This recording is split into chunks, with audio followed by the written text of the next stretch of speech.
morning, everyone. My hearty welcome to all of you in today's webinar, Enabling People-Led Business Transformation, organized by Equations Advisors and Flywheel Management Services. My name is Meeta Dikshit. I'm a co-founder of Equations Advisors, and we specialize in family business advisory, and I'll be the moderator for the session. Just a little housekeeping before we get started. We have participants coming in, slowly joining us, and I guess we're going to have the full capacity in some time. All the participants except the panel speakers are muted and your videos are off to get the better streaming. If you would like to ask any questions to panel members, please type them in the Q&A box in your control panel, and which I will bring up after our discussion. And chat section is open, so you can use that to communicate. But for question answers, please use Q&A. Thank you. The topic of today's webinar is absolutely appropriate in current times of COVID pandemic and all the uncertainties around us. Businesses are not only facing challenges of continuity, but they are also experiencing a transformation challenge, a transformation in the way businesses are run, processes are run, practices are run, and transformation of the business model itself.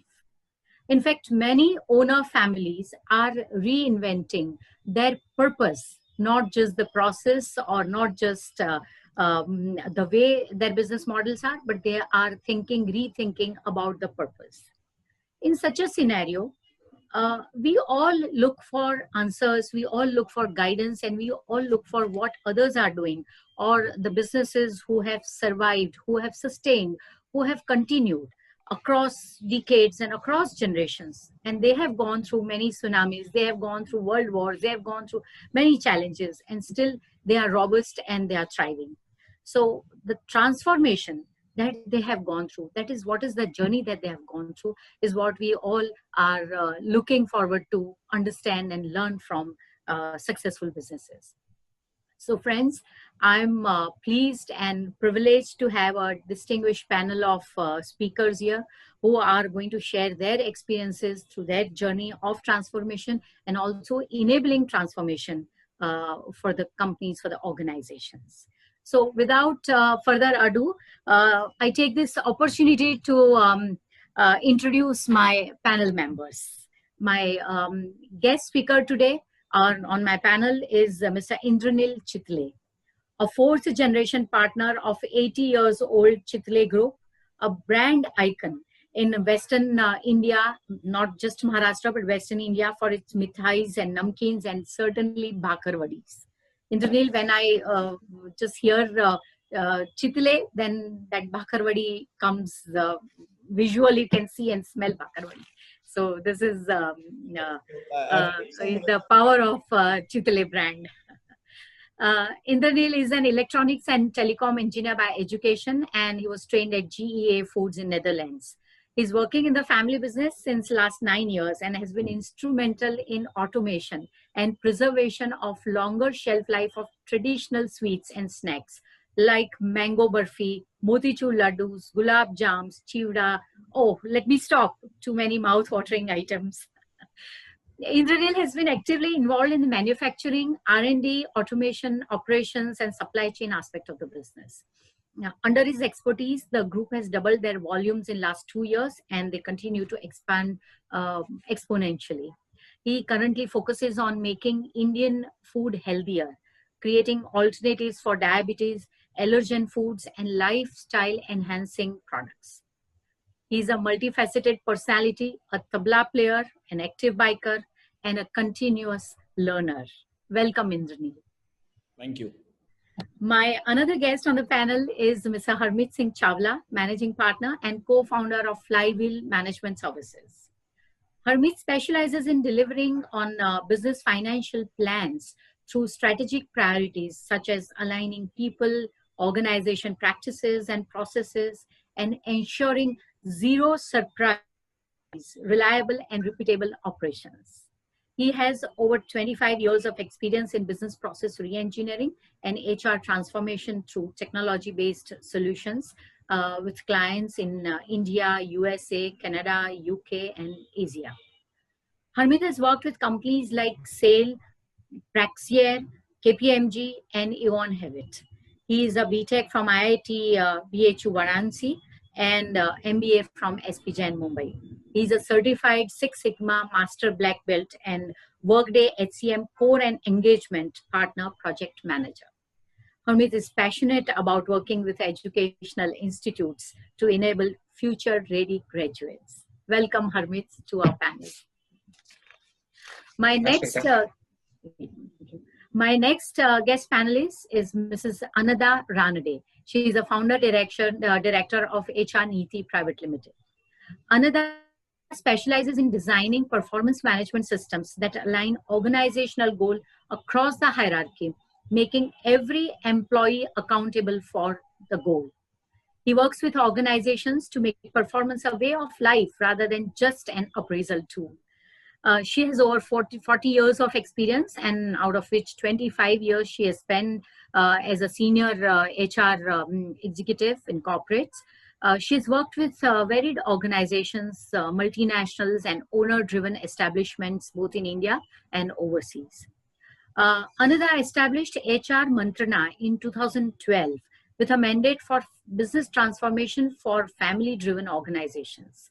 She has digitalized her thought process through HR Neeti, a comprehensive end-to-end HCM solution designed to drive HR-led transformation. It is currently in use by 4,000 users across various industries. Welcome, Anada, to our panel. Thank you so much. Here is my next panel speaker, Mr. Kaustubh Korde. Kaustubh is a co-founder of Flywheel Management Services, and it's a boutique advisory services with a focus on people, processes, and technology. Kaustubh and Harmeet, they both lead the organization. Kaustubh is an industry leader with 28 years of work experience. He is an alumnus of ESMT Germany and a postgraduate in pharmaceutical technology. He has held leadership positions in global, regional, and national roles in testing, inspection, and certification industry. He has successfully established and led multicultural teams across diverse geographies. Having worked with the TUV Nord Group, KPMG, and the Tata Group, his rich experience includes establishing and growing greenfield industries, conducting audits and training programs for various management system standards, manufacturing turnaround, and managing acquisitions. Welcome, Kaustubh. Thank you. So my all participants could see that we have got a rich panel of experts with a lot of experience, starting with a wide range of industry span that they have been involved into, and a lot of knowledge that we are going to share today on this platform. So let me start rolling the ball with my first question to our guest speaker, Mr. Indranil Chitale. Indranil, you are a fourth generation successor of a family which has built a legacy business. Usually our study on family business shows that out of 100, hardly there are 3 or 4 businesses which would last till fourth generation. Others go off the life cycle of their businesses between first and third generation. Usually first and second generation, there are a lot of calamities or closing down of family businesses happen. And very few, you are one of those 3 or 4 businesses out of 100. So tell us the secret of the long life of your family business. I think the largest credit for all of it goes to the forefathers of my family, who basically started the business and then continued running the business. Because as you have rightly mentioned, it's only just 3 or 4% family businesses that go into the fourth generation, and further probably just about 1.7% that go into the fifth generation. So, in case that statistics is to be followed, or something that you want to be in that 1% or 3% category, then as a business, as a person, as a family, you need to keep doing things which are evolutionary and the need of the time, and secondly, relevant to what the consumer needs. So that was something that the family understood very well and has focused their attention on keep being relevant all the time. And in this process, the customer has changed, our markets have changed, our key product and business has changed. And basically what we were doing or what we started with has now transformed into a completely different way of doing business. And the avenue for it has also changed. And one thing that has been constant in this has been the firm focus on quality and delivering that kind of quality assurance to the consumer. And secondly, I would say is the investment into technology and processes. So we as a family have always focused on being highly progressive when it comes to adopting technology. So be it in the 70s when we started with milk pouching, which was the first of its kind in the country, or the automation of products like Bakarwadi or Kaju Katli or Mango Burfi, or having the first automatic Khoa plant in the country. And so many other processes where, be it our cows that supply milk to our dairy being on cloud computing, to everything that follows further. That technology and systems have played a major role in us being able to take the right decisions at the right time and being relevant. So it ultimately boils down to that, are you serving what is the need? And are you as a business being creating value to your consumers? If that is something, then you can keep sustaining multiple generations ahead as well. I think, yeah, that's wonderful what you say. And if I understand or get the message, then I see here 3 R's which are involved. And I guess that must be from starting your founder's generation. One is the relevance with the times that are changing, relevance with the business model, relevance with your products, your customer demands. And so you keep on evolving and innovating new things so that you're relevant with every time phase that passes by. Second thing, as you correctly mentioned, is the reliability of quality, reliability of product, reliability, and the promise that the family, as a family name, you give it to the customers and your stakeholders. And third, I think resources. Your family itself is a huge resource. It's a human resource. It's an intellectual resource. It's a resource not just in terms of money or capital, I would say, but it's the mind resource which you have. I think all family businesses have got this plus point about having this mind resource and emotional connect, emotional resource, which is important. So further to taking your point here, Indranil, what intrigues me is that we, with every generation, the family's aspirations and need change. As you said, that the relevance also changes and the business environment changes. Now, you are currently a large family. I think you told me about 13 family members across third and fourth generation who are working actively in the business, who are participating in the business. So how have you managed to work as a cohesive team? How have you decided that what should be the individual's role, individual's responsibilities and accountability? Because ultimately it is the tone at the top, right? The tone at the family promoter level, which percolates down the organization. So how do you manage that? So couple of factors that led to that. I would say the generation before me was heavily involved in the operational aspect of the business. Compared to that, while my generation, we have all been groomed to be on the floor, to be at the stores, to be at the collection centers and all the important aspects of the business. We have eventually transitioned ourselves more into a strategic role in the organization rather than running the operations full time. So while in my father's generation, it was more that the family was taking the calls, and it were only the supervisors or the enforcers who were taking putting the decision into place. Now we actually have a team of professionals who are able to run the business much more streamlined and focused manner than what we can, given the width of the organization. But creating that kind of space for professionals also means that we need to be very clear in the vision of what the group needs to progress in. Because multiple businesses inside the family have different trajectories. So for example, our milk business will grow in a different manner. Its profitability will be different. Its scale will be different. So compared to that, our store business might be completely different, and that compared to our distribution scale business will be very different. So all of these businesses required a specific set of skills, which the generation before me were able to identify well in giving us those responsibilities.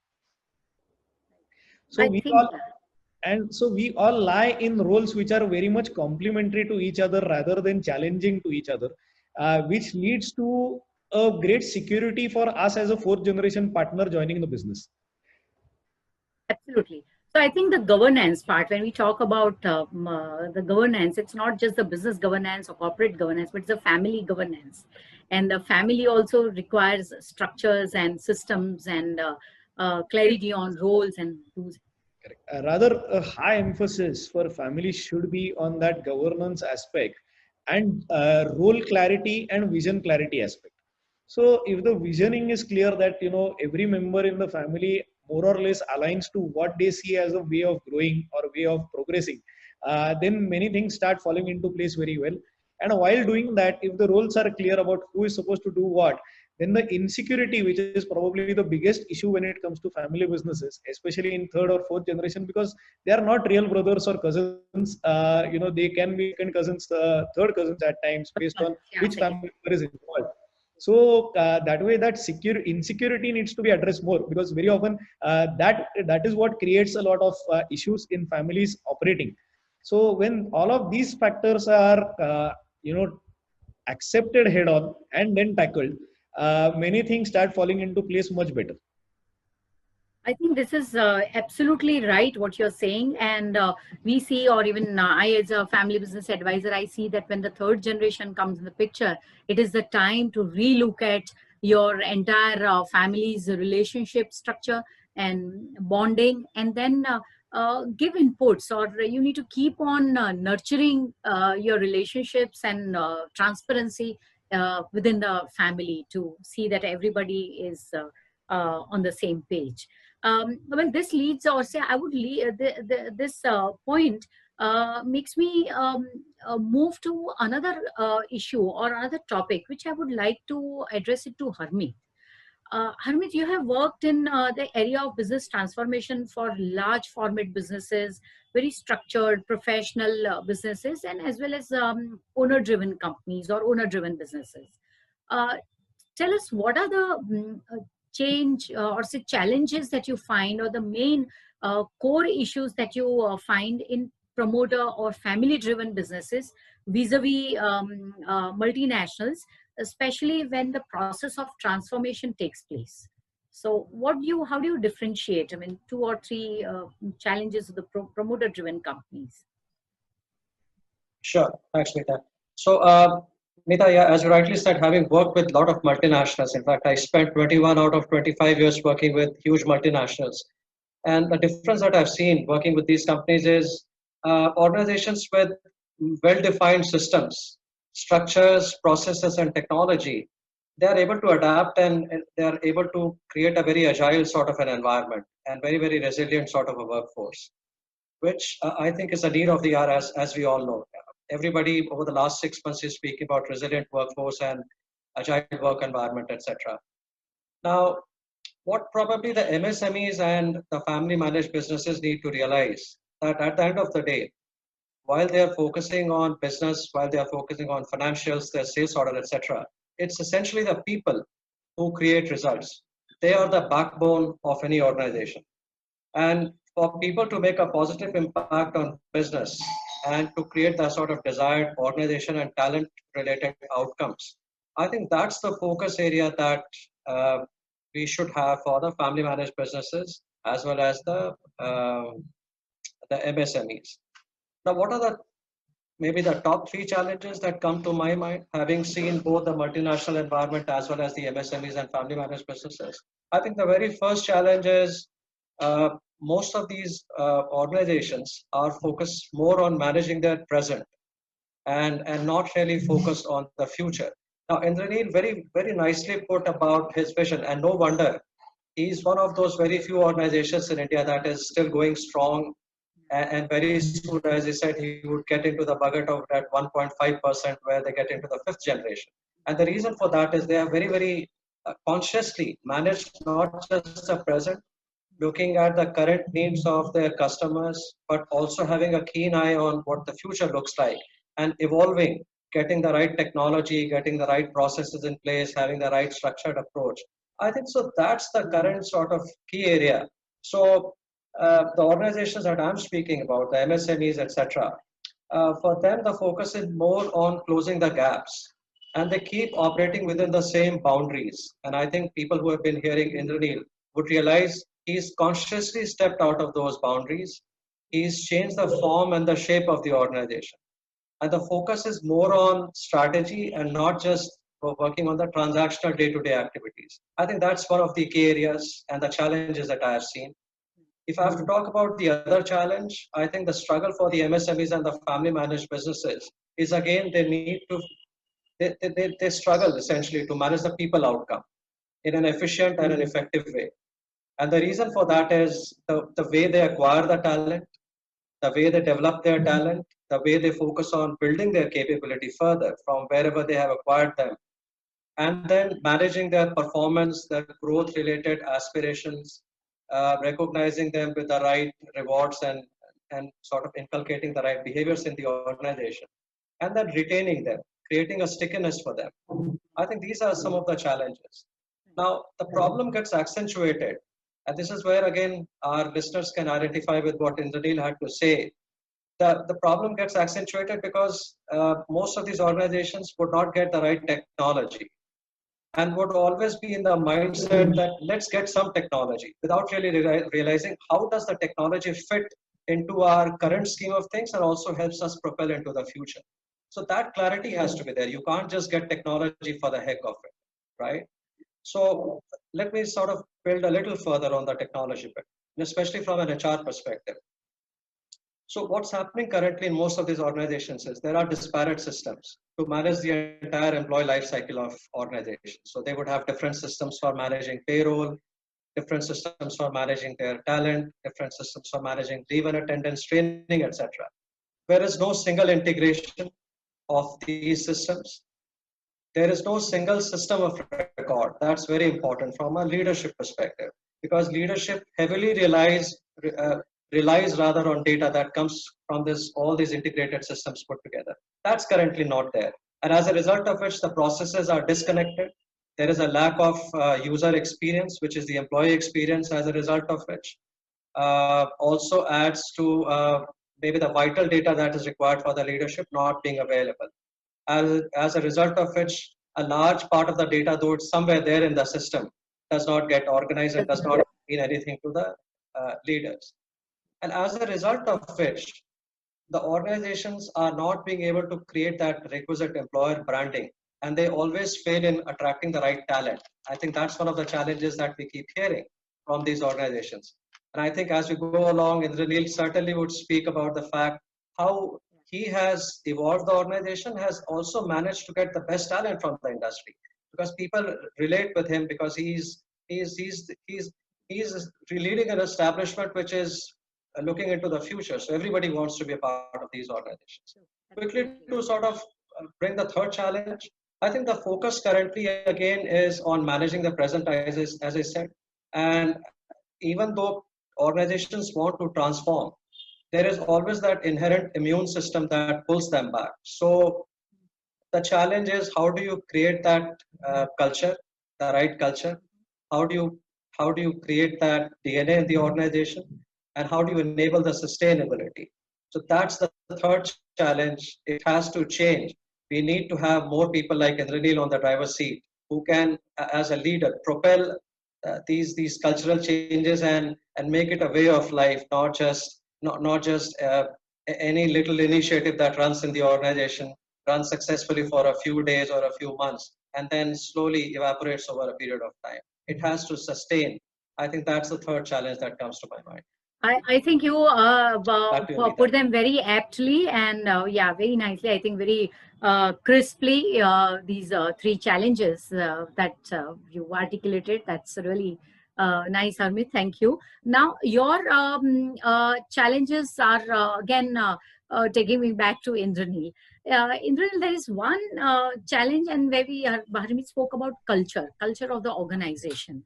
and which is the most tricky part when it comes to when we talk about transformation or any kind of change. And it's a most crucial aspect. I mean, without culture, nothing moves. So how did it happen? Say you're in your the earlier generation, third generation, they were very operational in that. They were micromanagers probably in their roles, and employees also working in the organization, they're used to micromanaging things and then very operational aspect of it.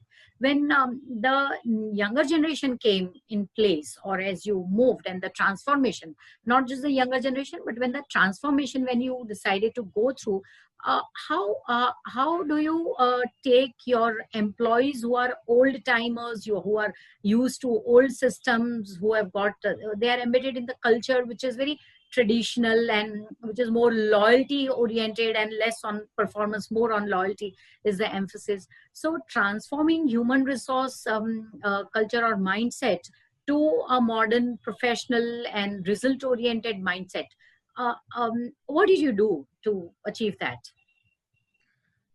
So I would say the first 3 years, I just was figuring out how to make my space in a system where the managers preferred reporting more to my father than to give me an answer. Because if anything was asked, they were like, "I'll talk to your father and we'll see what can be done about it." But what I eventually started realizing out of it was that these people were fiercely loyal. So very often they were not the most competent when it comes to executing task or knowledge front, but extremely loyal when it came to guarding the organization's values, preserving the way of doing business that came in from the previous generations, and in general having that ownership about the organization, which moved beyond the professional boundaries. So that is where we started figuring out that we need to create a structure which is more spherical rather than pyramidal in nature, for the simple reason that there are two sides of the curve that need to come together to deliver it properly. Because no matter how great professionals we hire, they will never be able to retain the kind of loyalty we have from these employees who are multi-generational and affinity for the family. But while having that, we need to start pushing them in a manner where they are much more result oriented than they have so far been used to. And secondly, also empowering them to take decisions, because so far they were great listeners or great executors. They were not thinking on their own because that is what the family was doing. That Yes. is where a good measurement system and a good way of actually putting measurements onto what people were working in the organization started playing an effect. Secondly, also another issue that used to come was with the way the unions used to function in the factories, because these points were the ones that led to very often problems with the unions. So that way, measuring every person in the organization and actually putting in a system where their risk to reward ratio is much more improved, and they actually start doing activities which are to a greater goal than rather than just being unionized in their mindset, was something that I started looking into, and that is where HR Niti came into picture. That's something, yeah, that is a journey, or say that is the whole path that you took, longer one, but yeah, that is how it works. But So what that has led to is that now we have a healthy competition, which basically we need to moderate to an extent in terms of how professionals want to go ahead executing their task, and how the loyalists want to go ahead executing a task. But this has been balanced very well, be it my generation or my father's generation as well, in terms of preserving what exactly is something that we don't do no matter what happens. So that clarity on what is not to be done is something that no matter who's coming in, joining in, or who's been around knows very well. So when that kind of clarity is something that percolates down the line, then managing the loyal old employees who are legacy employees and new professionals who are much more task oriented becomes easy. So that is where the firm hand of governance again plays into picture. But as locations increase, people increase, the role profiles increase, and the diversity of people coming in with different cultures starts to increase. putting them into a uniform system becomes a much more necessity than just being human controlled about it. So that is where actually HR Niti came into picture, and we started transforming. And now it has taken about 3 or 4 years for us to actually reach a point where now that works seamlessly, or where people from outside think that everything is looking very well. That is again an evolutionary phase where you need to put in those efforts and start seeing results after a certain time. You can't do it overnight, or otherwise you are just risking a rebellion. No, that is absolutely right. And what I see, and as you mentioned, that what we will not do or we don't do here, that defines. So that is your values which are percolated down, and they become the norms of what we do and what we don't do. And that becomes the foundation of the organization. That is where the legacy family businesses are built and sustained. So that's very nicely put, Indranil. And now, so my question goes to Anada. Anada, you have to tell us that your experience is in family-owned businesses. Usually the promoter family is deeply involved in all these operations and strategies and systems and processes.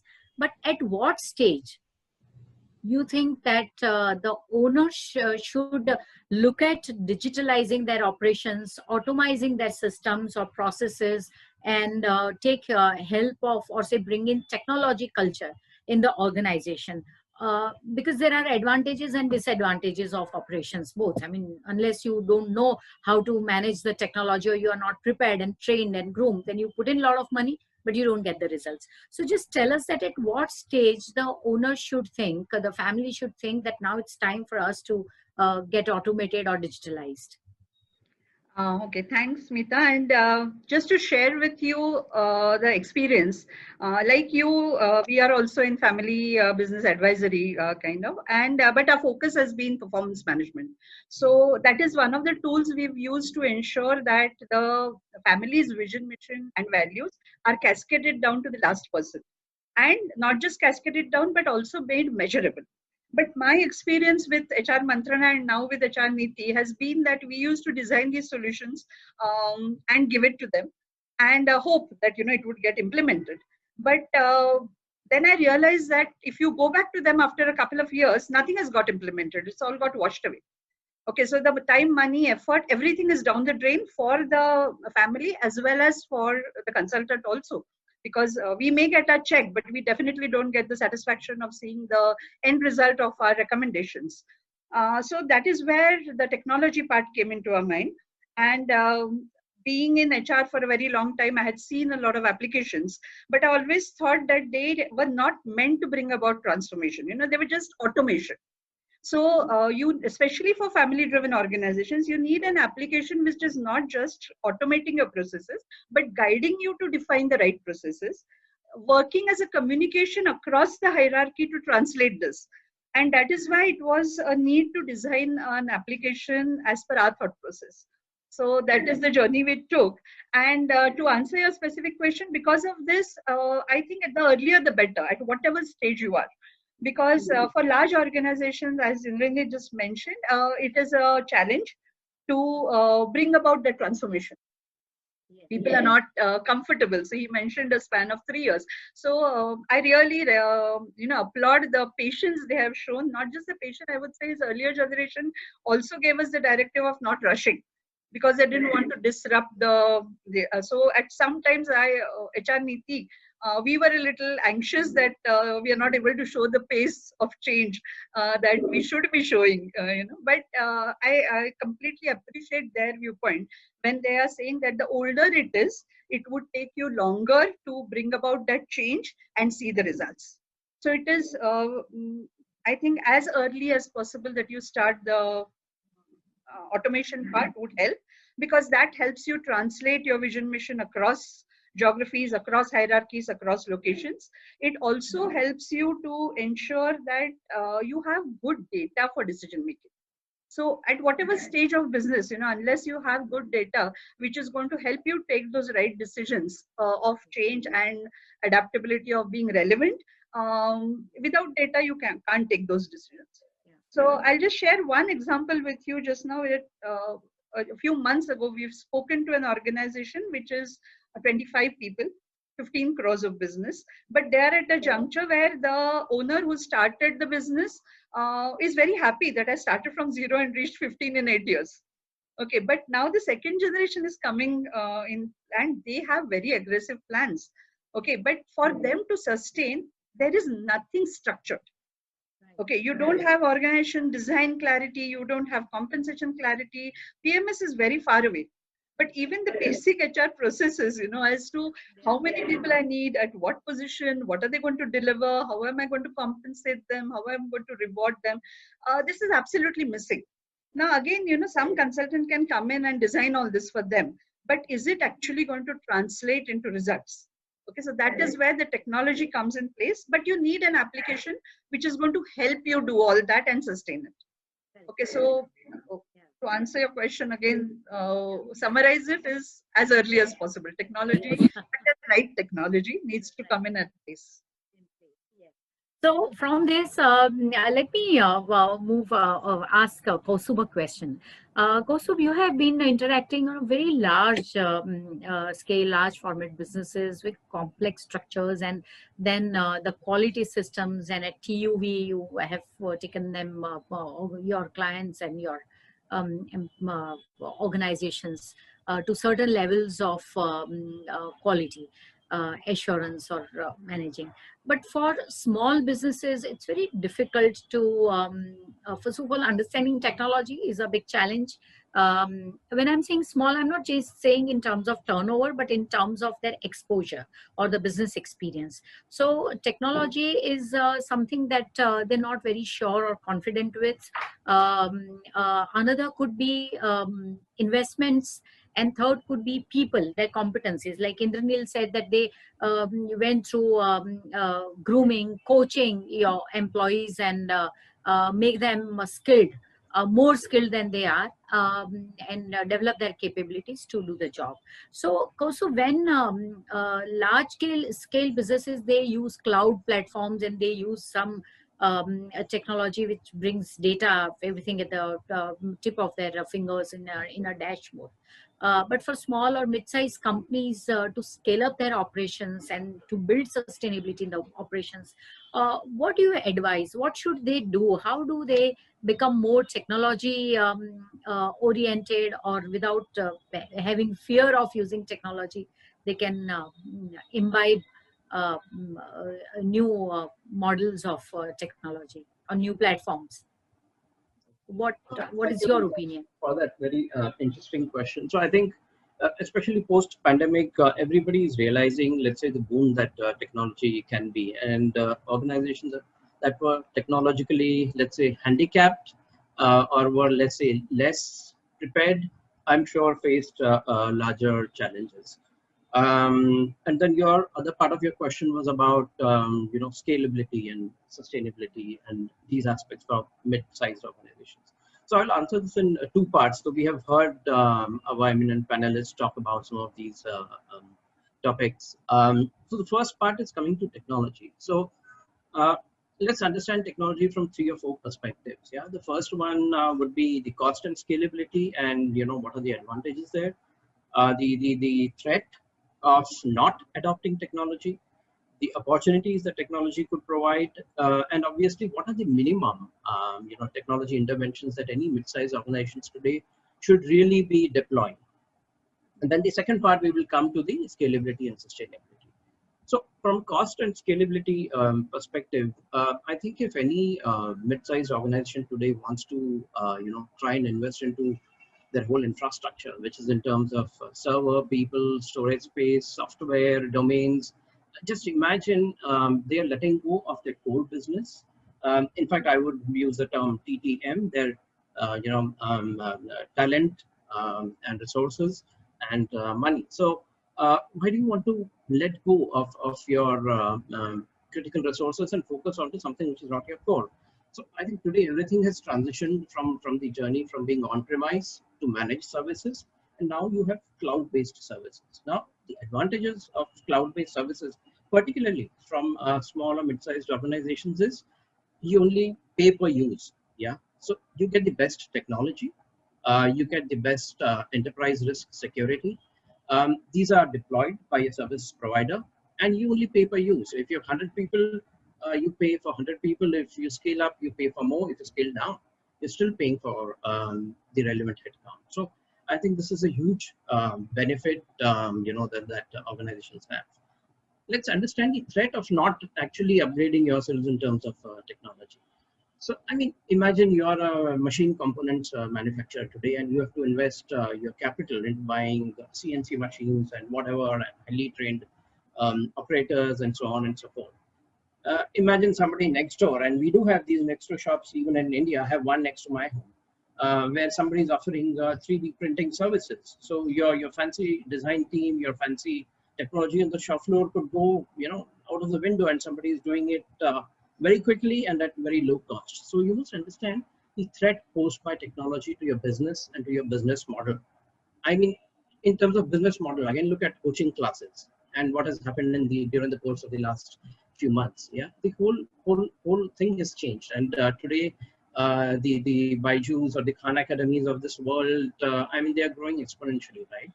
So having experienced the benefits of technology, the kind of learning you can have from some of these modules, and if any of us have happened to watch what they offer and how they teach, I mean, it's humongous.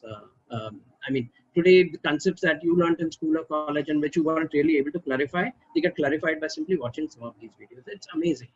Yeah. So why would anybody want to go back to traditional coaching classes? So there will be a shift, right? So again, your business model and your offerings are under risk if you do not adopt technology. So you have to look at that.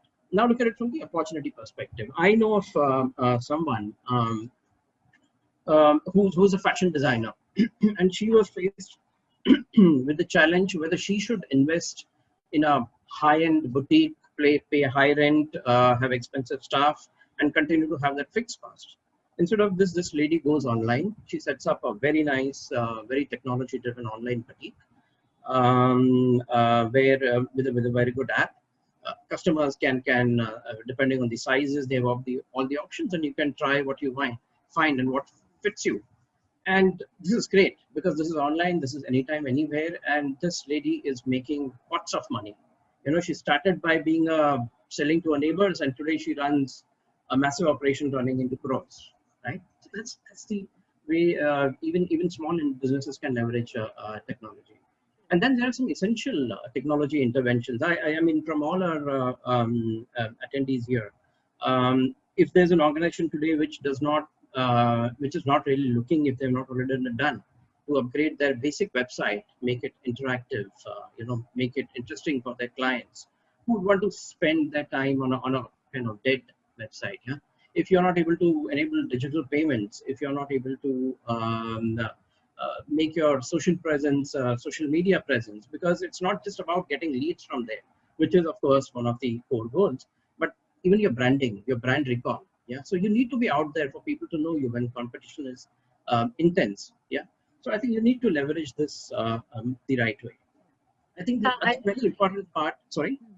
No, please go ahead. Okay. The other important part, and this is more getting down to the brass tacks, in terms of how mid-sized organizations work, because let's say I had the privilege of visiting hundreds of organizations in all parts of the world, and most of these were not large companies; they were family or mid-sized organizations. So I think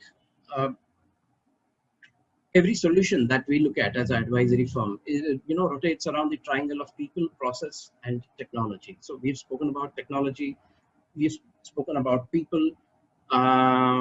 But let's understand process. And before we get on to process, something very critical that Indranil mentioned. I think it's about having the right kind of leadership and leadership role. So as owners or CEOs of mid-sized organizations, what is it that you do as a leader? A leader's job is to provide vision, mission, direction, values, strategy, yeah, and resources. But we find that many organizations, and when we visit them, it really bothers you that these guys could have done so much more. They could have been so much more larger and more profitable. But typically, their insecurity drives business owners to be engaged in core operations, So they are busy trying to decide आज कौन सा batch जाएगा, उसमें कितना raw material जाएगा. I want to control this. Instead of that, I mean, you can delegate operations, but can you delegate your strategy? Can you delegate your vision? Yeah. And in fact, many times I find that it's not even delegating strategy. It gets relegated to the back burner simply because they have no time. And then suddenly one day they have an existential crisis, right? So this is very important that leadership should really understand their roles, and they should have the confidence to empower their people down the line and build that team gradually. Yeah, that is true. I mean, yes, please go ahead. Yeah. The other and most vital, I mean, today we have our Prime Minister talking about Atmanirbhar Bharat. Yeah. What prevents us from getting there? What prevents the world from sourcing from India? Unless it's a multinational that is bringing in their process excellence into manufacturing or services. Why can't we as Indians focus on process excellence? Yeah. Why can't we focus on top-notch quality, both quality assurance and very strong quality control at the end of it, so that whatever we ship, whatever we deliver, whether to a customer in India, because Indian consumers, in fact, are the most discerning consumers, yeah, or whether it goes to any part of the world. If we have to become the manufacturing hub of the world, we will need to focus on process excellence. And this is nothing. It's not great. It's not big. It's just about having robust and stable processes. Yeah, people should forget the jargon. They should forget fancy big four kind of management consulting. You just need to understand what is the business environment around you, what is the consumer demanding, and how can we deploy what is available today to have stable and robust processes. I mean, something as basic as ISO 9000, and this I speak from the heart, yeah, because I'm so passionate about management systems. ISO 9000 today, most people talk about it like a joke or just a certificate on the wall. Believe me, it's a fantastic tool. And organizations which I have audited, where I have seen ownership of the change that can happen with ISO. Magic, I will repeat the word, magic has happened in these organizations. And I'll give you one or two very quick examples. There was this company which was making wheels, yeah. No, in fact, before that, I'll give you another one. This is on just basic ISO 9001 quality management system. So there was a company which makes large railway components somewhere in the eastern part of India, coming on from British legacy, yeah. And when I visited for the first time 20 years ago, I couldn't believe it. Their massive premises, every shed, every workshop was just full of junk. They couldn't trace what is the current component being processed. Everything was close to each other. Very strong unionized setup, and I refused to accept this. And they said, we can't do this. This is our legacy from 80 years. So I said, then if you don't challenge your legacy, what will change? And they refused to certify them. From there onwards, it took 6 months to come back. This company floated a tender. They removed all their junk. They used that money to completely reinvent what they were doing. So when I entered the gate, right from the gate next time, it was like entering new premises. So this is magic that I have seen. Another company, I was doing the 14,000 audit right there in Pune, Indraneel and Another. They are. This is a plant of a German multinational, one of the largest, which make these wheels on which tires are mounted. Yeah.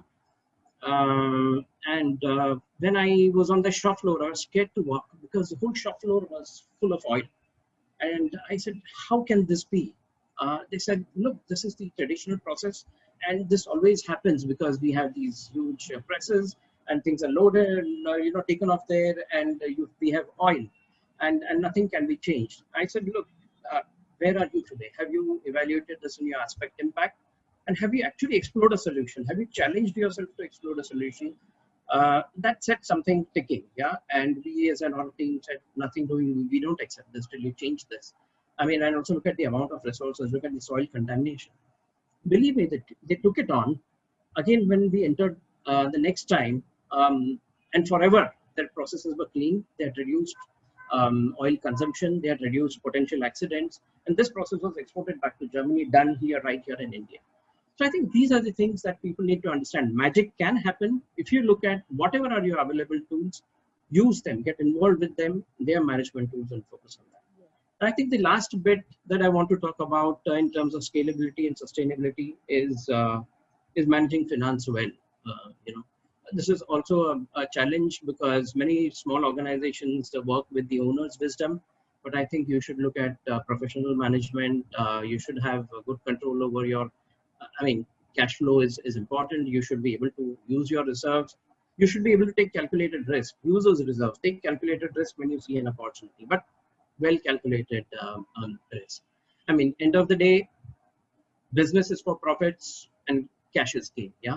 So do your financial management well. So I think there's a lot one can talk about, but that's what I think I would talk about next. Yeah, I think also that was really wonderful. You put all these points, you brought them very right points and to the T. And I think here when we have participants who are owners, they could relate, or I'm sure that they'll be able to relate it. The issue here is, and if I add 2 bits of mine, then I would say that change is a continuous thing. Change is the only constant, as we said, though it's a cliche, but it's a reality that change is only constant, and transformation is nothing but change. And usually promoters or the families, they feel complacent and happy with whatever things are happening around, or maybe there is deep down there is fear to change, how to do it, who will help, what to do in the process, what are the negative aspects of change. And that is where this transformation process does not happen, or it becomes a journey, becomes very slow journey, if at all that happens. So I would like to say to all our participants here, or otherwise also to families in business, that change requires a catalyst. And we are all your advisors who are there, or there are many experts who are there to act as catalyst and take your organization, take your family through the entire change process. So don't feel shy about it. Just come on board, ask about guidance or hand holding. Be open to that and see that the businesses, there is amazing opportunities which are now floating with Atmanirbhar Bharat, or in another 5 years or so, we see India going to be the most populated and more youngest country on planet Earth. So there are opportunities abound, and take that. And now going back to, before I ask my next question, I request all the participants, if you have any questions for panel members or the panel in total, please write them in Q&A so that I can read out and I can then take it for the discussion soon. But before we start Q&A or so, my question to Indraneel. Indraneel, how have you in last 8 months, or say this whole pandemic and the new normal which are now setting up, you have your organization, your family has taken all the steps of transformation. You have already transformed to the next level or the new level. But how have you looked at, or say, what are the challenges that you faced in the new normal, which we can understand and see that yes, this uncertainties could prevail in future also, and we can learn from that. So what are the challenges that you came across? So the main challenge that we faced was the bureaucratic hurdle. And when I say this openly, the reason for this is that, unfortunately, the kind of system that we have in our country, the bureaucracy is always very reactive to most of the problems that we see or foresee coming. So that way, very often abrupt decisions are taken. And then when it especially comes to companies like ours, which are falling into essential services category because of our milk business, it becomes extremely difficult to navigate. So unfortunately, the first 2 months of the lockdown, I have spent more time in the government offices than in our factories or offices, simply to handhold the bureaucracy and actually see a way through where at least the emergency service operators could operate. So and that way, that is the main hindrance, because the political willpower is always extremely populist and not something that can be reflective of ease of doing business. So how do we improve that, and continually how will the environment be improved is the one big challenge that I see post normal as well, because I don't think so anything has been learned by our politicians, and even though our bureaucracy understands, there has not been any change in that, because their hands are tied, unfortunately. Second big issue that I would say has been that, the fear psychosis that is there. So, we created an organization where eventually we were professional enough where not probably every employee needed to see me every day, and I did not really need to know what was happening with everyone all the time. But post-pandemic, the fear of the disease and the uncertainty around it has been extremely high. And especially since we operate more on the rural end when it comes to manufacturing, procuring, the awareness about the pandemic, the disease, the way it is spreading has been very low. So, creating that sensitivity and creating that awareness and actually reaching out from top to bottom of the organization as owners is something that we've had to work on a lot more than what we normally would have done, because that transparency of our decision making, and the fact that we are not doing this for the sake of greed, but as a essential services, when we were probably being challenged by every local gram panchayat for sending our truck to their village and transmitting corona, we've had to be very much on the field all the time to mitigate the doubts of these people. And not just that, the people working in our factories, their neighbors, their families have also initially faced a big stigma of going to work, being present, and being the risk or the Trojan horse in that village or family or community. So addressing their doubt meant that we had to move beyond the rational system and be much more emotional and empathic in our approach. And as organizations, very often, including me, we try to create systems which are much more transparent and unbiased and less empathic. But now what I am trying to see, or what I see as a challenge, is that our system also needs to bridge in that factor much more than what we factored in, or what I personally saw was less in our system. Because while the system will move its own trajectory and deliver the results in terms of the governance aspect, being transparent and open and available to the even the security guard of your office is something that we need to do very highly as owners and leaders of organizations, because their trust is also something that the system needs to inculcate and deliver all the time. So how can that be done? And if all of that is done, then naturally the product coming out is good and the customer trust is also preserved. So it goes into a cyclic nature. So for me, these are the two challenges that we need to address much more and much better, because as we grow, probably the ability of reaching out will be even difficult for us to do. So we need to create a system that is agile enough to do that. Absolutely. So this makes me think one point here, and I would like to ask all the panelists here. Of course, what you experience, or what all of us we are experiencing at this point, is the Black Swan event, and we never had thought or imagined in our life this would happen. But now we hear from experts that this could become the normal course of life. Such kind of unprecedented events will keep on happening in our lives, or such viruses and such pandemics may happen again in our lifestyle. So in our lifetime. So my question to each one of you is, and I'm going to ask each one, it's if you can briefly tell us, our participants, what would be one or two important measures that the family businesses or the owner-driven businesses should take in the new normal, in the times which are now becoming better or improving, and maybe next year onwards we see again go back to a balanced life, but still it will be a new normal.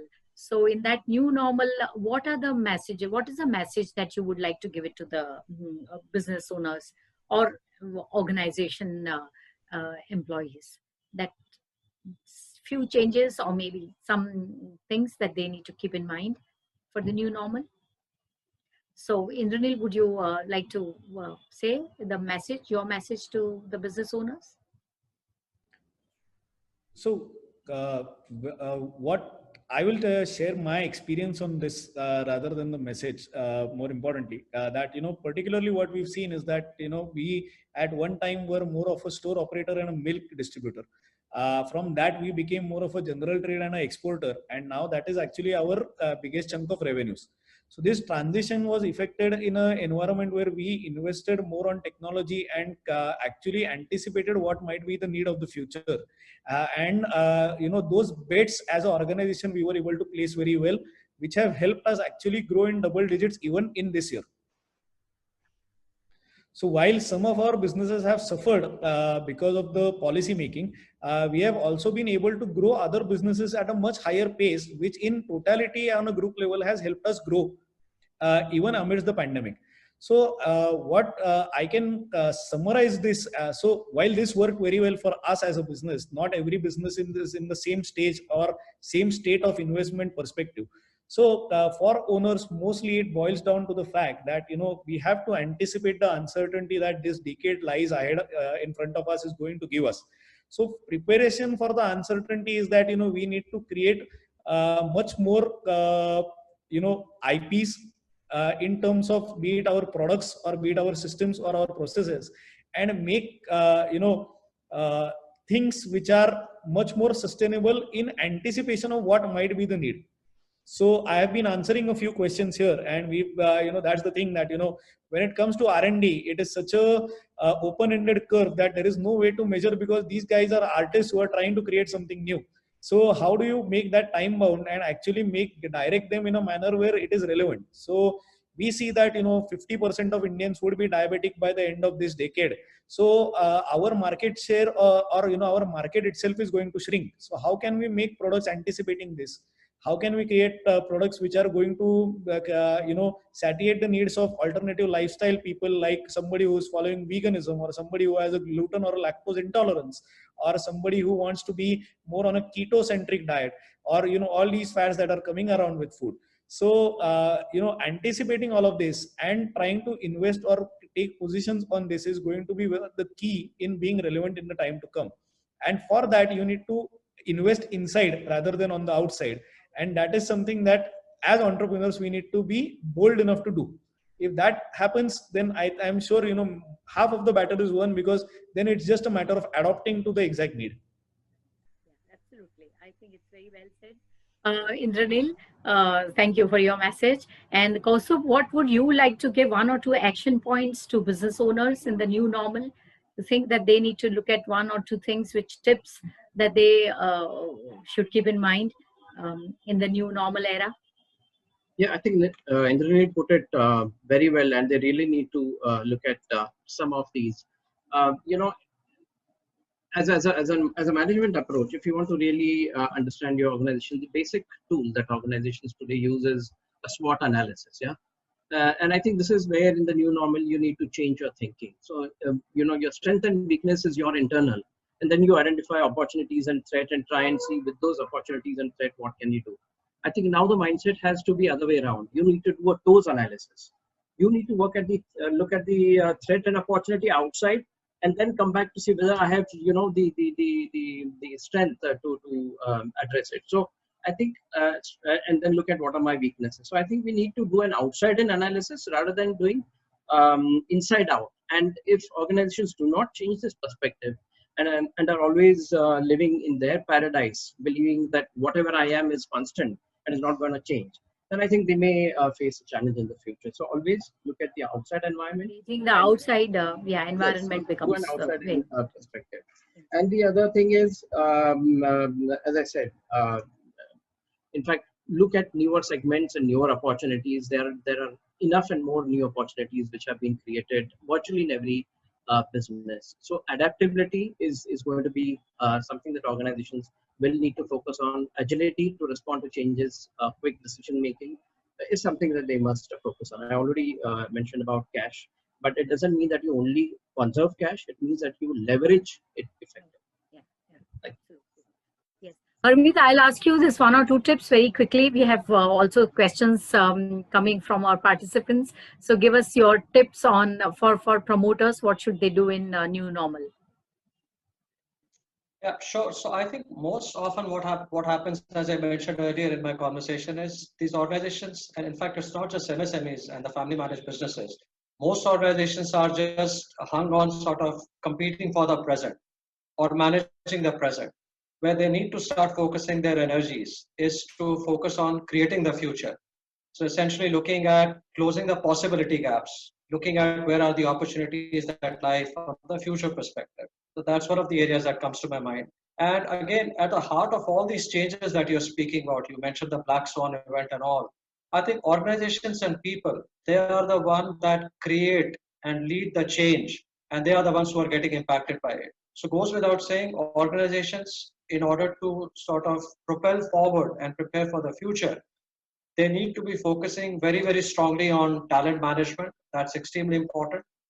And I think the need of the hour is to provide employees with the right opportunities, understanding or helping employees discover their purpose. That's very important. And somewhere I think Indra mentioned there are different workforces of different generations that are currently working in the organizations, right? So the youngsters in particular are looking for purpose, and what really binds them to the organization, that's what the organizations needs to find out. Focus on what they really want. Enable a consumer grade experience, because all of us are now used to the Amazons and the Olas and the Airbnbs of the world. So there is a need of the hour is to create experience, engage people, and then by doing all of this, also enable something called a discretionary energy, which again, if I have to again qualify this for our listeners, typically what happens is when employees come to the organization, they tend to give just about 50% of their energy. Now, the onus lies on the leaders, on the organizations to manage that balance 50% of the energy.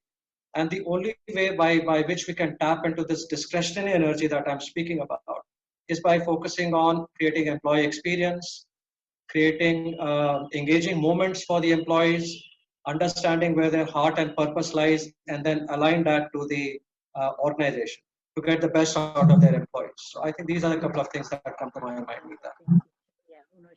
And Ananda, what is your view? What are the tips that you would like to give business owners and our participants for the new normal? As all of you all have already said, flexibility is something that we'll need to build in, and not just in terms of our processes and this, but also in how we are handling our people. So we will have to ensure that we don't tie them in boundaries, and we are building those skills, or I would say multi-skilling them in a way to handle or adapt to the current situation.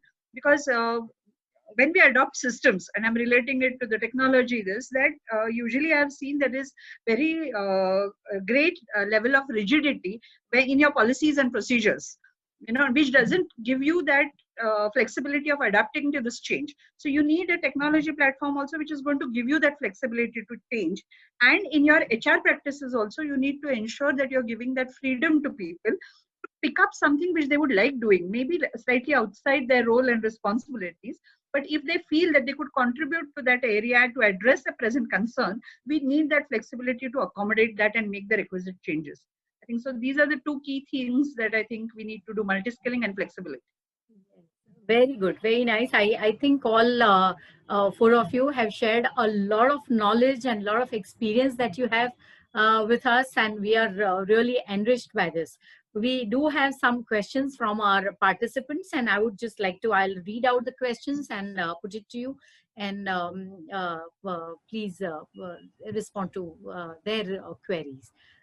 Here this question is specifically, Yeah, Mita, I'd like to add to what Ananda said.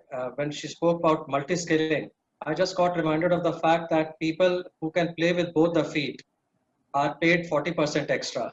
That's a reality. People can Google it up and find out. So it's a clear indication that if one has to survive, whether one is an owner or one is an employee, you have to be ambidextrous. You need to be able to play with both the feet. Only then you can survive the future. Otherwise, you're just going to be demolished. One leg kicking with one foot. Yes. Absolutely. Just before yesterday, I was, having this debate with a friend of mine, who also happens to run a family business, and we were of the same opinion that, how exactly do you summarize what the role of a CEO is supposed to be? Because in India, we have traditionally had CEOs who are extremely operationally heavy. So for an American standard, our Indian CEOs are more like CEOs. So, how do you distinguish that, and what exactly is to be done is something that needs to be addressed very well by the organization too. And secondly, then what is the clarity of the CEO, of what the CEO is supposed to do? Whether the CEO should be a jack of all trades or master of one, or how it works is a question, and that needs to be addressed quite interestingly by the leaders in the family, because that determines how the organization proceeds in the time to come. I think it's a lot that still we can share, but then time, TikTok is not waiting for us. So we'll have to just move. And I have a question from Amar Bhatia, is specifically for Harmeet. How does a focus on people help organizations create better employer branding? How does a focus on people that help organizations create better employer branding? So, Harmeet, your views? Sure, Amar, I'll try and quickly cover this for you. I think somewhere along all the panelists have been speaking about the need of the hour to keep employees front and center because they are the ones who create results. So the moment organizations start being a part of the entire employee lifecycle management, which means identifying the right people, recruiting the right people, and being a part of this journey every step of the way. So helping them identify where is it that they need to enhance their skill sets, provide them growth opportunities. It's not just vertical growth opportunities. The need of the hour, as I said, is also to look at horizontal opportunities within the organization, right? And then giving them opportunities from time to time to provide them work on projects, which essentially helps them fulfill the professional aspirations that people have. I think the moment we start enabling this every step of the way in our organization, the word spreads because people who are, some of them who still would need to move out of the organization, they become your brand ambassadors. And then when people hear your story from outside, they want to be a part of your organization. So it's not there is no silver bullet, if I may put it that way. It takes time. So as Indranil has been talking about his journey, it took him about 3 to 4 years to really get himself firmly into the saddle. I think with all of these being done every step of the way, it gradually enhances your employee branding. Hopefully, I've answered your question. So then the question also comes, and I think Indranil, that you could look at this question and say, Neil Doda has asked the question where he's from Citibank, and then there's a significant focus on the next generation, given different priorities and focus. So in your experience, how do succession planning or talent mobility, they help family businesses or MSMEs to deliver consistent and sustained outcomes to the customers, to irrespective of environment? So your brand, or say a family brand, and the trust in the brand and the operations and the products. So how does the succession planning and talent mobility is connected to deliver these results, consistent results to customers? So I think both go hand in hand. I saw Neil's question there, and what I would say from my own experience is that, had succession planning not been thought of properly in my family, and the generation before had not looked at it properly, we would not be in a position where we are today. Neither would I be here talking about it. So very often, and rather most often, what I see is that family businesses tend to overlook succession planning as an aspect because nobody wants to ask tough questions. We were lucky that time that, me and my uncle once had gone to a family business event organized by somebody from the Big Four. I can't recall who. But that was the time when we actually in 2013 got to see that, these are the things that we need to start looking at, rather than deciding that who builds this factory and who builds that division, and whether that can be shared with this person coming in next year or something like that. So that way, I think it resonated with both of us at the right time. And I must say, I am lucky that the generation before me did not have any buying in to be done on that aspect. So while very often I do have to do a lot of buying in when it comes to certain policies or certain new decisions or capex that we have to do, succession planning was something that they sought very well. And that helped clear the big hurdle for the younger members in my generation to join the business, because they were very clear from day one about what to expect, what they are going to do, and how they could add value. So your entry in the business policies were clearly defined so that they would know that what is to expect and what is to deliver. And that is true. Yeah. We saw that. And secondly, again, that comes, parallelly goes with the talent management, that, if you're expecting your family member who's probably joined the business a year ago to handle each and every department of the family operations, which has been around for 80 years, they simply cannot do it. So the way the business has evolved generationally, you cannot get a grip of these things in such a short time. And that is where getting the right talent helps, because these guys can come up to speed in a much faster manner in that certain core domain than what a family member can come up to. So having the right talent and mobility is necessary, but then if we are to get the right talent, we need to have the right space for the talent as well. Because we have also faced that issue that we have hired great people, and then we were just not willing to give them the right avenue to work, or the right tools to be effective.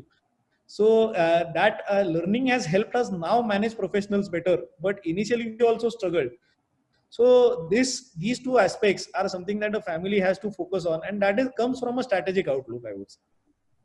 Arvind, what is your view on this, on talent aspect on the business, when the succession is one area, but then talent management, and especially when owner-driven organizations, what would you say? Typically, what happens, and I'll quickly try and give you an example. So we were working with a client where the owner of the company tells me, and with one of the biggest pain for me is people with requisitions. The hiring requisitions would come to my table every now and then, and we don't really have a clarity where exactly would these positions fit in, where would these skills are would require. So the irony of this entire thing is this is an organization which is growing 20% year on year, but they don't have a clear visibility in terms of where exactly do their skill set lie. And it's not just for managing their present. I keep reiterating this because business is all about managing the strategy for the future. You are doing that today, but you are doing that for managing the future. So you need to have a clear clarity and a clear visibility of where exactly your skill set lies. And the only way you can consciously do that is by having a clear understanding of what are the skill sets required for managing the aspirations of the customers of today, and what are the requirements for the customers of tomorrow. Do I have those skill sets to look into the requirements of the customers for tomorrow? And then consciously move the talent within the organization, upskill them, and have complete clarity. When you hit that moment where you require now the skill sets for tomorrow, you should be able to move those skill sets seamlessly into the organization. So that's where I think succession planning becomes extremely critical. And again, to add to this, especially for, let's say, again, building on Indranil's example, let's say tomorrow he wants to move beyond India. I'm sure he has this plan, and best of luck to him with everything he's done. I think he's just geared up to go beyond the Indian shores as well. So once he opens the new stores in any part of the world, he would have ready-made talent, and he does not really need to worry about where do I get this talent from. So that's where the talent mobility picture comes important, where you have a clear insight of people who are willing to move, at what stage of the talent sort of mapping are people, different people, and you continuously keep working on that, enhancing and upskilling your people for managing the future needs. So I think that's how talent mobility and succession planning become extremely crucial, whether it's a large organization or we're talking about a family managed business or a MSME sort of a setup. I just wanted to add, Indranil, so this question came to you from Neil, who is a city banker. So he's done his MBA, etc. from MBA. He's my engineering batchmate. And the moment he got to know about you, he's logged in all the way from Switzerland to hear you today. Okay. Great. That's wonderful. Thank you, Neil, for asking this question. Now the questions are flowing, so I think I'll have to, looking at the time, I'm going to club a few questions and just make them one. Very important and crucial question to my heart, close to my heart also. How do you manage, Indranil, how do you manage conflict? When the situations, conflict between, when the professionals join the business, conflict between old and new resources, the mindset, your working style, automation, how did you manage that? I would say it's like friction. So as we talk in engineering language, that it's a necessary evil. So very often, me as a person, I would rather have some micro levels of conflict present, for the simple reason that creates a great environment of checks and balances. So there are some things that need to be preserved from one angle, but there are some things that need to be let go from the other angle. And that checks and balance mechanism is something that we as owners or managers, we need to set in the organization. And if that is something that is intervened at the right time and moderated well, constructively, it actually leads to a greater, much better outcome. So we have to acknowledge that conflicts will happen. We rather need to tackle them, and we need to see a way out of it. If they are ignored, and if the people remain discontent about it, then that is where those conflicts start getting into more of the political side, and then that becomes an issue because it bogs down the organization. So we have to have that firm glove where we do cushion it, but we still have to navigate them through it. Absolutely right. The last question, which I would put it here, and that is, how are you addressing business model innovation? Yeah, I think I answered that as well. What I will again say is that it's the same thing, that innovation, there is no choice. And as I mentioned before, that the way the demographics are changing, the way we want to evolve as a food company from being a celebration company, we also need to start innovating on new products, packaging, placement, categories to be relevant to our consumers. And especially as our markets have changed, where from our own branded stores, now there are about 2 lakh stores that are selling my product across the country. These are multi-brand retail environments where the reach and the range play a very critical role. So wherever we are not reaching, we need to reach with marquee products that actually are what the brand is known for. And once we have the reach, we need to create range which appeals to the consumer as a whole, rather than just solving the problem for the consumer at that localized point. So wider the range, the better is the appeal. But that way, this is a constant situation where we need to keep going in circles about and just expanding the horizon of the circle. So that is what we try to focus on.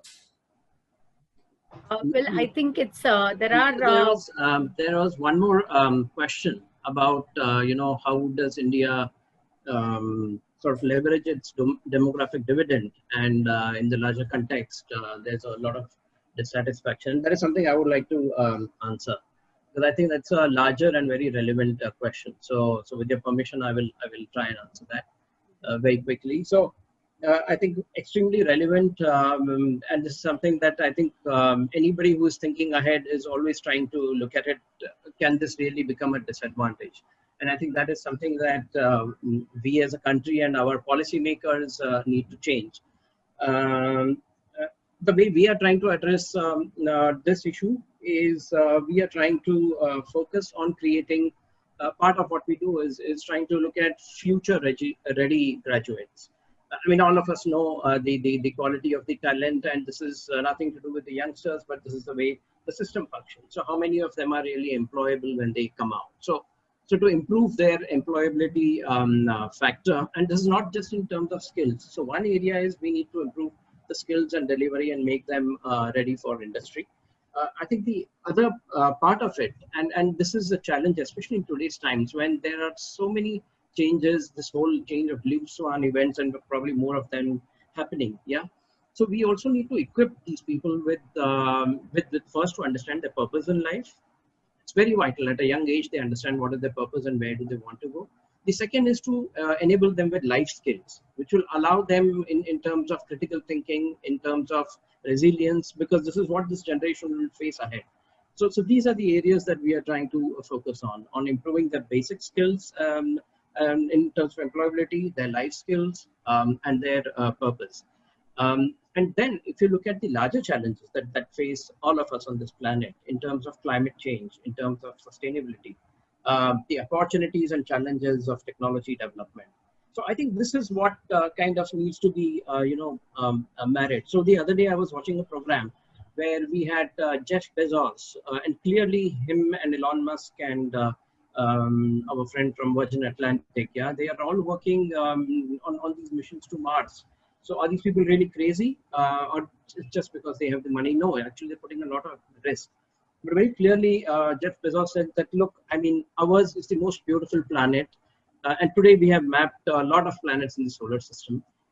So we need to preserve this, and we need to shift what is not clean and what is harming this planet onto other planets. So their clear mission, and they are really working on this, and in next 10 to 15 years, we will see all of this happening on mission to Mars. So is our Mars mission. So that we migrate some things to other planets, and look at how far ahead they are thinking.